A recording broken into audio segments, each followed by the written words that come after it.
जय हिंद दोस्तों, मेरा नाम अमित कुमार है और आज मैं आपको बताने जा रहा हूँ कि आर्मी की जितने भी मेरे भाइयों और बहनों की भर्ती है, अगर वो इस स्ट्रेटजी को अपनाते हैं तो वो अवश्य ही ग्राउंड क्लियर करके आएंगे।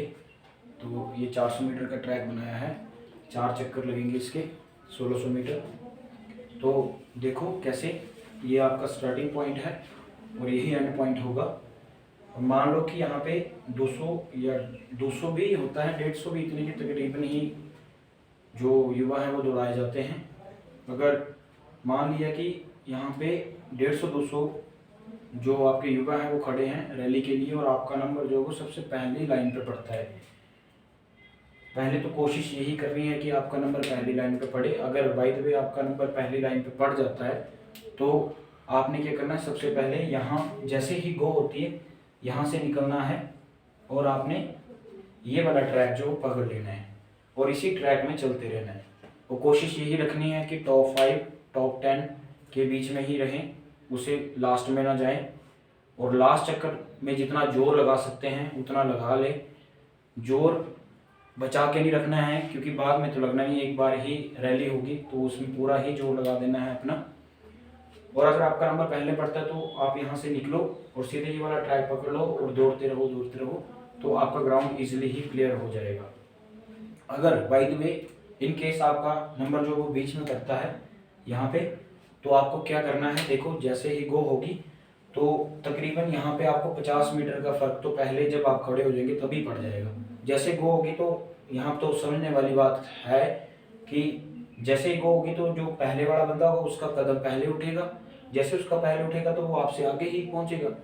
तो इस केस में क्या करना है, आपने यहाँ से भीड़ में नहीं फंसना है, भीड़ से आपने अलग होकर दौड़ना है। यहाँ से आप बाहर निकलो, यहाँ से बाहर निकलना है, बाहर निकलते ही आपने कम से कम भी 100 मीटर का स्प्रिंट मारना है।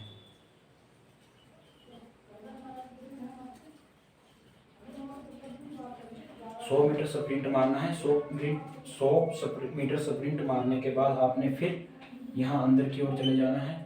जैसे ही अंदर की ओर चले जाएंगे फिर आपने ये ट्रैक पकड़ना है और ट्रैक के साथ साथ ही बाउंड्री के साथ साथ ही चले रहना है। क्योंकि यहाँ से जितना आप अंदर दौड़ेंगे ट्रैक के साथ साथ आपका मीटर 1600 जल्दी कंप्लीट होगा। अगर आप बाहर से दौड़ेंगे तो मीटर भी बढ़ेगा और टाइम भी बढ़ेगा, तो जिससे कि आपको बहुत बड़े ही लोगों को काटना पड़ेगा। तो इससे अच्छा ये है कि अगर आप स्टार्टिंग में ही 100 मीटर का स्प्रिंट मार देते हो, उसके बाद आपने स्टेपिंग पे आ जाना है। जैसे आप स्टेपिंग पे चले रहते टॉप 5 की जगह नहीं छोड़नी है। अपने अंदर इतना स्टैमिना बचा के रखना है कि आप लास्ट चक्कर भी खींच के रखो और रहना भी टॉप 5 में है, तब आपका ग्राउंड इजीली क्लियर हो सकता है। अब इन केस अगर आपका नंबर लास्ट में पड़ता है, अब देखो फिर गो होगा तो ये अप्रोक्सीमेटली आपको 100 मीटर तो ये आपसे आगे जाएंगे ही जाएंगे। इस केस में क्या करना है, आपने पहले तो बाहर निकलना है, इस भीड़ को छोड़ना है। इस भीड़ से फिर आपको अप्रोक्सीमेटली 200 मीटर का स्प्रिंट मारना पड़ेगा।